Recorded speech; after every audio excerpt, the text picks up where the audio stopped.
Hello everybody. Today we are going to see an important topic in coordination compounds, the subtitle of valence material. So we will see how magnetism is explained. We will see some of the drawbacks of this theory. We will go straight into the. Before going to that class details, I want to make sure you remember this trick to remember the first row of transition elements. So remember this sentence: Scandinavian tigers are very cruel, mean and feral. Copernicus said to sink. In this sentence, all the first-row transition elements are hidden. For example, scandium, titanium, vanadium, chromium, manganese, iron, cobalt, nickel, copper, and finally zinc. So the electronic configuration of this elements in this order is easy to remember if you understand this order of arrangement is in periodic table.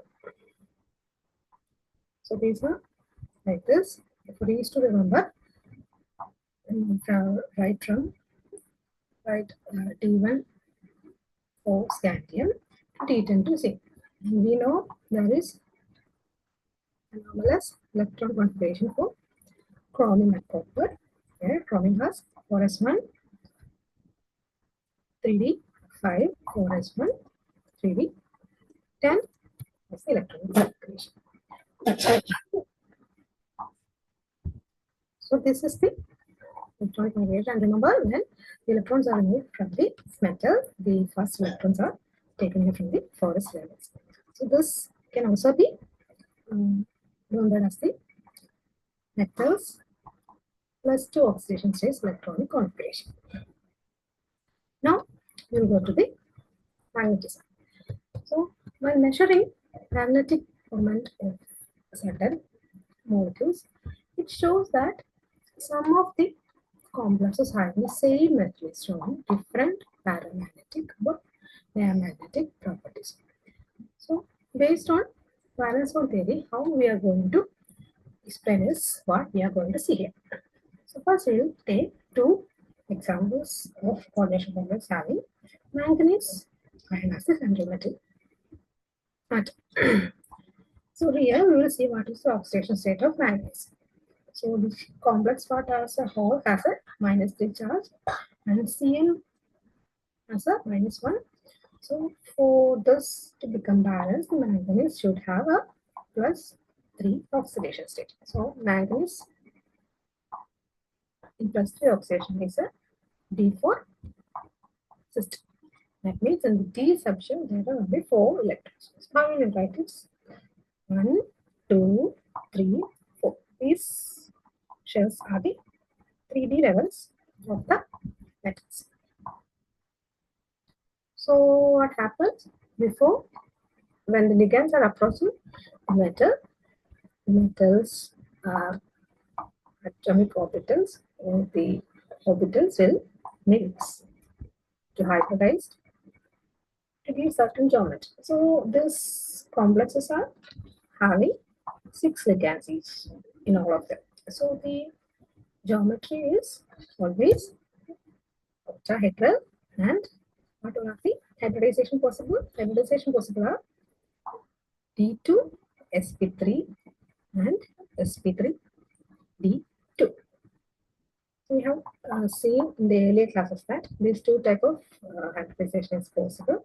And if it is a D2 sp3 hybridization, these complexes are known as inner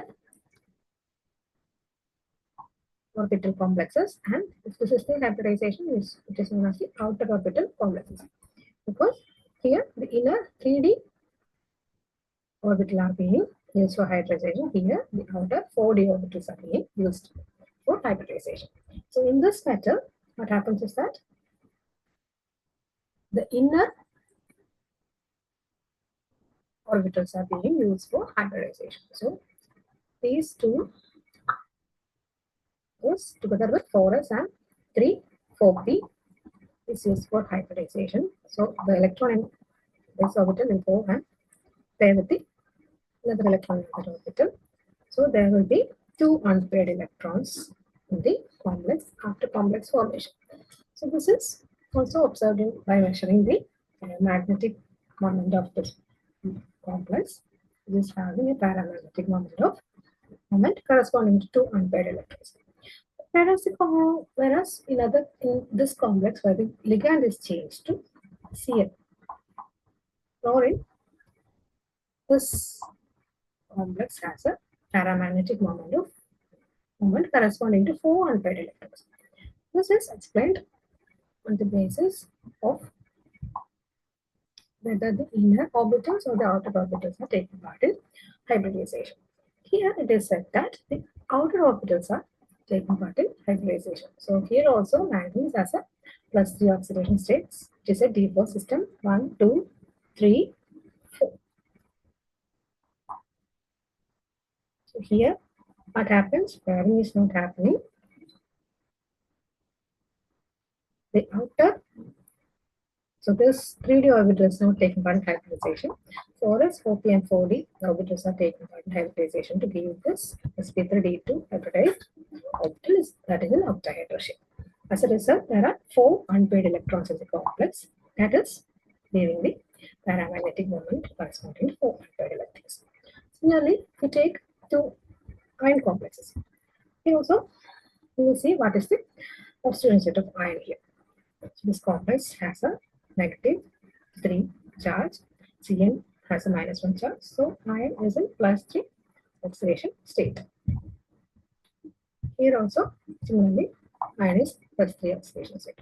So when the ligand is this cyanide group, what happens is that by measuring the magnetic moment, it is observed that it is paramagnetic, and that magnetic moment is corresponding to one unpaired electron. So we will see the valence bond theory explanation for that. So iron +3 oxidation state is a D5 system. That is, in the 3D orbital, there are 5 electrons. So this is the way the electrons are arranged in this. And this complex is an inner orbital complex. That is, 2D orbitals here is being hybridized with 4s and 3 4p orbitals to give this D2sp3 hybridization. So for that, this complex, these electrons need to be paired with other single unpaired electrons. So this is what happens, so that these 3D orbitals are free for hybridization.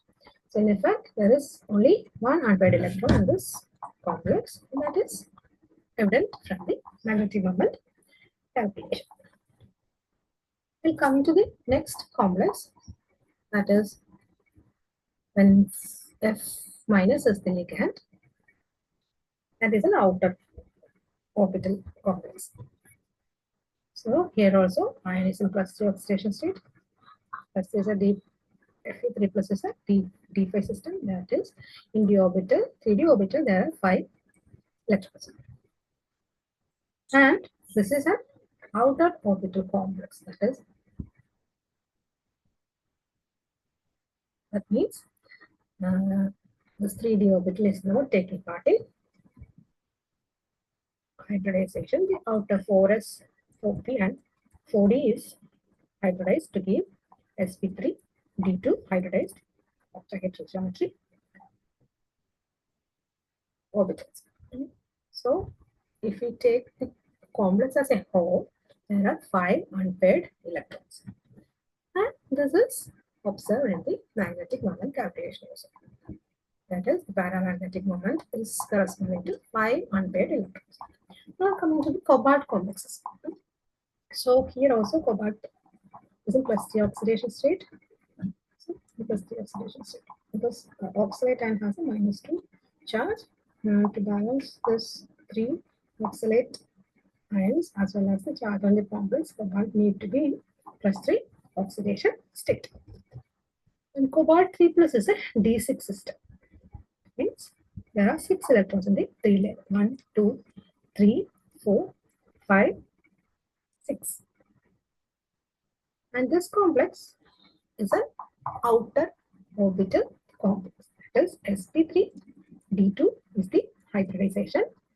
And this 3D level orbitals are not taking part in hybridization. Therefore, these 4 are unpaired electrons. And thus, corresponding to these 4 unpaired electrons, the magnetic moment is values given.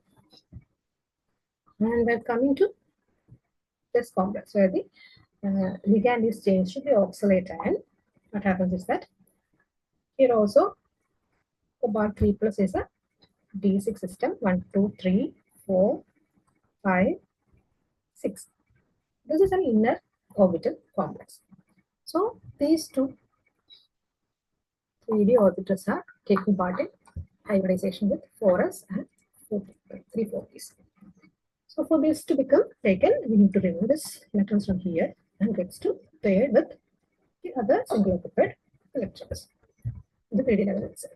So the hybridization is D2sp3 and geometry is octahedral.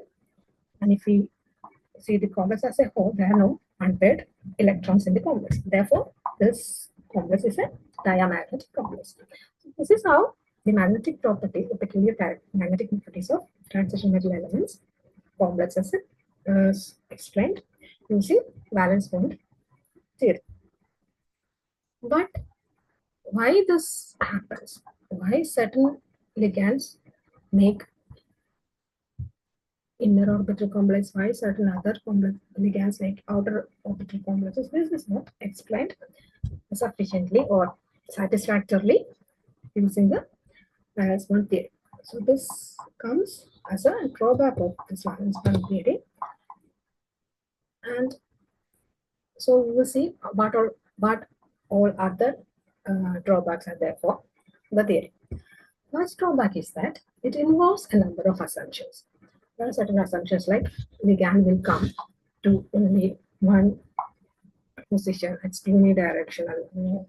So these assumptions doesn't have any scientific proof. So this is one of the major drawback of valence bond theory. And also, it doesn't give quantitative interpretation of magnetic data. Magnetic data is explained, magnetic moment is explained, but how much a ligand will contribute, how much an electron, how much a ligand will contribute to the magnetic data is not satisfactorily explained by this theory. Also, the color. Why certain coordination complexes are highly colored is not explained by the valence bond theory. Also, the stabilities of coordination moment was also not explained using valence bond theory. And one of the major drawbacks is that why complexes having 4 ligands show 2 types of geometries. They give tetrahedral and square planar structure, but we cannot predict which is going to give tetrahedral, which is going to give square planar based on valence bond theory only. So this is one of the major drawbacks.